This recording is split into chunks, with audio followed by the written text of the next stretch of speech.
Hello students, कैसे हैं आप। Welcome to my YouTube channel physics style. आज का जो हमारा नेक्स्ट टॉपिक है वो है apparent weight of a man in a lift. ये टॉपिक पढ़ेंगे हम, apparent weight of a man in a lift. ये हेडिंग आपकी मतलब ये होगा कि लिफ्ट के अंदर या एलिवेटर के अंदर किसी आदमी का हम अपरेंट वेट यानी जो हम वेट कंसिडर करते हैं वो कितना होगा। Suppose a man of a mass m is standing on a weighing machine placed on in the lift. The actual weight of the mass person is mg. यानी यहाँ पर क्या है, हमने कंसिडर कर रखा है कि कोई भी व्यक्ति, यहाँ पर कोई भी पर्सन है, वो इस वेइंग मशीन पे वेट जो हम वेट कंसिडर करते हैं उसके ऊपर खड़ा है। एक्चुअल में उसका वेट कितना है, mg है। ठीक है, एक्चुअल में उसका वेट mg है। ये बैलेंस करने के लिए उसका रिएक्शन R1 और R2 है। ये बैलेंस करने के लिए वेट है और ये एक्चुअल में वेट हमने उसको कंसिडर कर रखा है। ठीक है, तो सबसे पहले जो हम यहाँ पर कंसिडर करने जा रहे हैं वो है कि when the elevator is at rest. जब एलिवेटर कहाँ है, रेस्ट पोजीशन पे है, तो इसका मतलब ये होगा कि जो एक्चुअल में जो पर्सन है उसका जो वेट होगा, ठीक है, एक्सेलरेट करेगा, वो कितना होगा, एक्सेलरेशन 0 होगा क्योंकि वो रेस्ट पे है। नेट फोर्स कितना लगेगा, 0 लगेगा। इसका मतलब R माइनस एम जी कितने के बराबर होगा, 0 के बराबर होगा। ठीक है, इसका मीन्स ये हो गया कि यहाँ पर हम इस रिएक्शन में से R में से R एम जी को घटाएंगे क्योंकि ये ऊपर वाले डायरेक्शन में, नीचे वाले डायरेक्शन में ऐसे। तो टोटल वेट जो हम यहाँ से निकालेंगे तो यहाँ पर आपके पास में ये हो जाएगा R equal to R minus में एम जी इजिकल टू 0, यानी R equal to M G, यानी apparent weight of a man equal to the actually weight of the person. Actual में जो वेट है उसी का अपरेंट वेट क्या होगा, बराबर होगा दोनों का, जब वो रेस्ट पोजीशन पे होती है। ओके, सेकंड देखिए, when the elevator is moving uniformly upward और डाउनवर्ड। जब कोई भी यानी एक्सेलरेशन हो रहा है, एलिवेटर जो है, लिफ्ट जो है, वो एक बार तो ऊपर जा रही है और दूसरी बार नीचे के डायरेक्शन में आ रही है, तो यहाँ पर क्या होगा, एक्सेलरेशन यहाँ पर भी कितना होगा, 0 होगा। नेट फोर्स कितना होगा, 0। तो इसका मतलब R किसके बराबर होगा, mg के बराबर। यानी अपरेंट वेट और एक्चुअल वेट यहाँ पर भी क्या होंगे, बराबर। जब कोई भी लिफ्ट होती है वो एक बार ऊपर जाती है और एक बार नीचे आती है तब। अब देखिए, when the elevator is moving upward, जब कोई एलिवेटर ऊपर की डायरेक्शन में जा रही हो तो कितना होगा। देखिए, जब वो ऊपर की डायरेक्शन में जाएगी तो यहाँ पर एक्सेलरेशन कितना होगा, a होगा। ठीक है, नेट अपवर्ड फोर्स कितना लगेगा, F equal to M G, यानी F equal to M g force लगेगा। तो यहाँ पर जो फोर्स होगा वो किसके बराबर होगा, F equal to R1 minus में mg के बराबर होगा। देखो यहाँ पर ये जो है, जब एलिवेटर कहाँ जा रही है, ऊपर की डायरेक्शन में जा रही है, तब यहाँ पर फोर्स कितना लग रहा है, F ऊपर की डायरेक्शन में जा रही है, तो इसका मतलब एक्सेलरेशन यहाँ पर है, फोर्स ऊपर की डायरेक्शन में लग रहा है, F equal to m a. तो R1 में से क्या घटाएंगे, mg, क्योंकि ये फोर्स इधर है, R1 भी इधर है, तो ये दोनों इक्वल अपोजिट हो गए हैं और ये नीचे वाला डायरेक्शन, इसलिए ये घट जाएगा। तो ये क्या हो जाएगा आपके पास में, F equal to R1 minus में mg के बराबर हो जाएगा। ठीक है, जब ये इसके बराबर हो जाएगा तो यहाँ पर आपके पास में वैल्यू बनेगी F equal to R1 minus m g. F की वैल्यू कितनी है, ma, तो R1 माइनस में mg, और यहाँ पर R1 जो है इसको इधर लेके आएंगे तो ये क्या हो जाएगा, प्लस का हो जाएगा। ठीक है, m कॉमन लेंगे तो a प्लस जी, यानी R1 equal to a plus m into में a प्लस जी। इसका मतलब R1 क्या है, ग्रेटर है mg से, क्योंकि यहाँ पर R1 की जो वैल्यू उसमें कुछ जुड़ रहा है, प्लस में यहाँ पर कुछ जुड़ रही है वैल्यू। ठीक है, इसलिए यहाँ पर जो अपरेंट वेट होगा पर्सन का वो ज़्यादा होगा एक्चुअल वेट से। जब कहाँ, जब एलिवेटर ऊपर की डायरेक्शन में जाती है तो उसका अपरेंट वेट ज़्यादा होगा। ठीक है, अब देखिए, जब एलिवेटर डाउनवर्ड डायरेक्शन में हो, जब नीचे की डायरेक्शन में आ रही हो ऐसे, तब कितना होगा, तब यहाँ पर आपके पास में ये हो जाएगा कि जो ये एलिवेटर है या नीचे की डायरेक्शन में आएगी तो इसका मतलब यहाँ पर फोर्स नीचे की डायरेक्शन में होगा और नीचे वेट कितना है, mg, तो mg, और यहाँ पर आपके पास में R2 हो जाएगा, ऊपर हमने कंसिडर कर लिया। तो यह एक्सेलरेशन a होगा, फोर्स m में होगा, तो F में से क्या घटेगा, ये दोनों एक डायरेक्शन में हो गए हैं, F equal to F mg में से R2 घट जाएगा, तो mg में से R2 हमने घटाया है, तो ये हो जाएगा R2 इजिकल टू माइनस में F प्लस में mg।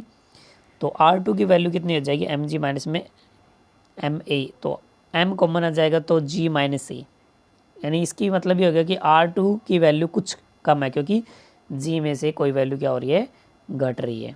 ठीक है, इसका मतलब जो उसका अपरेंट वेट होगा वो कम होगा जब एलिवेटर नीचे की डायरेक्शन में जाती है। ठीक है, नेक्स्ट पॉइंट हमारे पास ये है, when the elevator is in free fall, जब फ्री फॉल से नीचे करती है तो इसका मतलब ए और जी दोनों बराबर हो जाते हैं, एक्सेलरेशन ए और जी क्या हो जाते हैं, बराबर। तो जब नीचे की डायरेक्शन में एकदम से गिरेगी, जब नीचे गिरेगी तो इसका मतलब R2 mg - a ऊपर वाला फार्मूला लगा है जो ऊपर था, हमने निकाला था।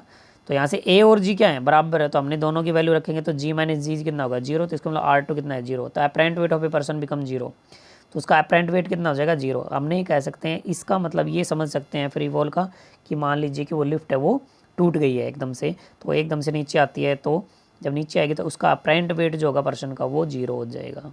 ठीक है, ओके।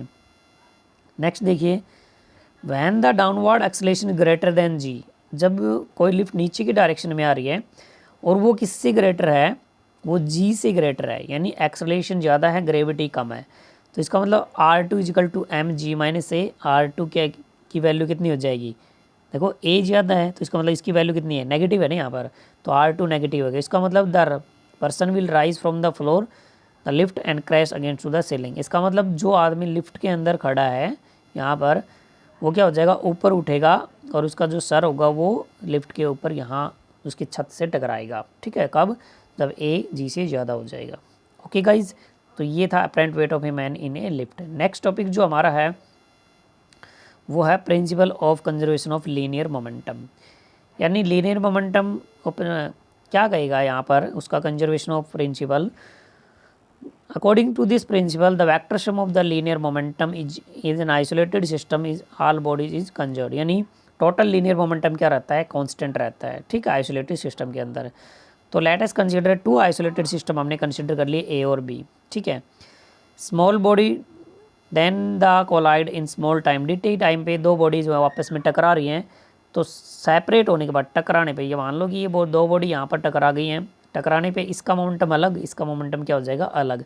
तो हमने मान लिया कि इसका पी डैश ए है, इसका पी बी डैश ए है, यहाँ पर फोर्स क्या लगेगा, एफ ए बी, और दूसरा लगेगा एफ बी ए, उल्टा फोर्स लगेगा, एक इस बॉडी पे लगेगा, दूसरा इस बॉडी पे उल्टा फोर्स लगेगा, ऐसे। ठीक है, देखिए यहाँ पर जो है फोर्स चेंज इन मोमेंटम, उसका फार्मूला क्या होगा, एफ ए बी इंटू में dt। तो यहाँ पर मोमेंटम चेंज कितना हुआ, final momentum minus initial momentum, तो पी डैश ए माइनस में पी ए, और यहाँ पर दूसरा हो जाएगा P B dash minus P B. तो according to Newton third law के अनुसार जो हमारे पास फोर्स होते हैं इक्वल अपोजिट होते हैं, तो एफ ए बी माइनस का एफ बी हो जाएगा। तो वैल्यू रखेंगे P dash A minus P A और माइनस का P B dash minus P B, तो P A dash minus P A, और यहाँ पर हो जाएगा पी बी माइनस का पी बी डैश। ठीक है, तो यहाँ हम इसको लेफ्ट राइट में लेके जाएंगे, तो यहाँ हो जाएगा पी डैश ए प्लस में पी बी डैश, और यहाँ हो जाएगा P A plus P B. ठीक है, टोटल लीनियर मोमेंटम क्या हो गया, कंजर्व हो गया, कांस्टेंट हो गया है। ठीक है, अब देखिए यहाँ पर हम कुछ एप्लीकेशन निकाल रहे हैं, यानी यूजेस कहाँ कहाँ करेंगे हम principal of conservation linear momentum का। तो रिकॉइलिंग ऑफ द गन, तो यहाँ पर ये जो है रिकॉइलिंग ऑफ गन, यानी गन जो है वो रिकॉइल करती है, यानी पीछे के डायरेक्शन में आती है। जब हम बुलेट को क्या करते हैं, पीछे के डायरेक्शन में लेके जब गन को चलाते हैं तो बुलेट होती है वो आगे के डायरेक्शन में, और गन होगी वो पीछे के डायरेक्शन में जाती है। ठीक है, तो रिकॉइलिंग ऑफ ए गन, यानी रिकॉइलिंग ऑफ ए गन जो पहला एप्लीकेशन है वो है when A bullet is fired from the gun, recoiling of gun is backward direction, gun जो है वो पीछे के डायरेक्शन में आती है जब हम बुलेट को फायर करते हैं। गन से फायर करेंगे तो बुलेट वो आगे की डायरेक्शन में, और गन वो पीछे की डायरेक्शन में आएगी। तो यहाँ पर हमने कंसिडर कर लिया कि m1 जो है बुलेट का मास है, v1 जो है वो बुलेट की वेलोसिटी है, m2 जो है वो गन का मास है, और v2 जो है गन की वेलोसिटी है। तो लीनियर मोमेंटम के अनुसार जो टोटल मोमेंटम रहता है वो क्या रहता है, कांस्टेंट रहता है। तो initial m1 v1 plus m2 v2 किसके बराबर है, 0 के बराबर है। तो यहाँ पर m2 v2 माइनस का m1 v1 हो जाएगा, तो v2 की वैल्यू निकालेंगे तो माइनस का m1 v1 बटे में m2 हो जाएगा। तो यहाँ देखेंगे तो जो v2 है वो m2 के इन्वर्सली प्रोपोर्शनल है, इसका मतलब जहाँ वेलोसिटी ज़्यादा होगी वहाँ मास कम, मास ज़्यादा है तो वेलोसिटी कम। इसका मतलब ये हो गया कि heavy body will recoiling with smaller velocity, यानी अगर कोई भारी बॉडी है, मास ज़्यादा है तो रिकॉइलिंग कम करेगी। ठीक है, इसलिए यहाँ पर यह है कि while firing the gun must be held tightly to the soldiers, जब गन को फायर करते हैं तो जो सोल्जर्स होते हैं वो गन को टाइटली पकड़ते हैं। ठीक है, नेक्स्ट हमारे पास ये है the flighting of the rocket and jet planes, जो रॉकेट और जेट प्लेन्स, यहाँ पर जेट आएगा JAT, जेट प्लेन जो है वो ऊपर उड़ते हैं, फ्लाइट करते हैं।